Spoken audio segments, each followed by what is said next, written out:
Jokowi resmikan sodetan Ciliwung yang konon mangkrak 6 tahun. Benarkah mangkrak 6 tahun? Mari kita lihat sejarahnya. Sebelum era Anies, tepatnya proyek itu dimulai pada 2013 saat Jokowi menjadi gubernur dan terhenti sejak tahun 2015. Ingat, proyek ini dimulai Jokowi lalu dilanjutkan di era Ahok. Jokowi gagal, Ahok juga gagal. Kegagalan itu karena terkendala pembebasan lahan yang digugat oleh warga. Baik Jokowi yang gaya kampung, tapi gak bisa memenangkan hati rakyat, atau Ahok yang bermulut anu, semakin tak memenangkan hati rakyat. Dulu, saat proses pengerjaan berjalan, di masa Jokowi dan Ahok, proyek terhambat.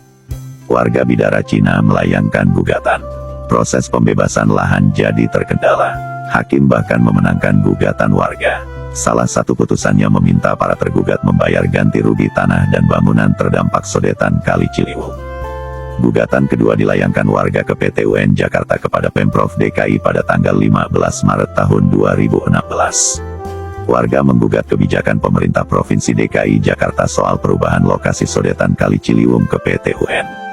Warga mempermasalahkan penetapan lokasi sodetan Kali Ciliwung yang berubah tanpa pemberitahuan kepada warga. Itu lebih mirip seperti Belanda yang merampas tanah pribumi.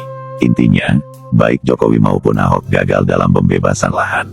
Secara hukum pun, dimenangkan oleh warga. Bayangkan, pemerintah melawan warganya sendiri. Itulah arogansi gaya kepemimpinan Jokowi dan Ahok. Pada September tahun 2019, Pemprov DKI yang sudah beralih ke kepemimpinan Gubernur Anies memutuskan mencabut kasasi yang pernah dilayangkan Ahok. Dia menyebut pencabutan itu guna mempercepat pembangunan proyek sodetan. Sebab bila masih berproses di pengadilan, proyek tersebut tidak akan berjalan hingga ada putusan hukum tetap atau inkrah. Di masa Anies inilah, pembebasan lahan pun terjadi kala itu. Anies Baswedan lebih berterima oleh rakyat. Anieslah yang turun langsung ke warga untuk melobi mereka. Meski sempat juga menemui kendala, tapi pada akhirnya berhasil memenangkan hati warga. Sejak itu, pengerjaan dimulai.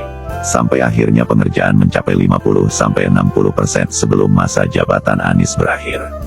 Dan hari ini kita lihat, Presiden Joko Widodo dengan bangganya meresmikan proyek sodetan Sungai Ciliwung ke banjir Kanal Timur, di Jakarta, Senin, tanggal 31 Juli tahun 2023. Niat hati ingin menghilangkan jejak Anies, malah membuka borok sendiri.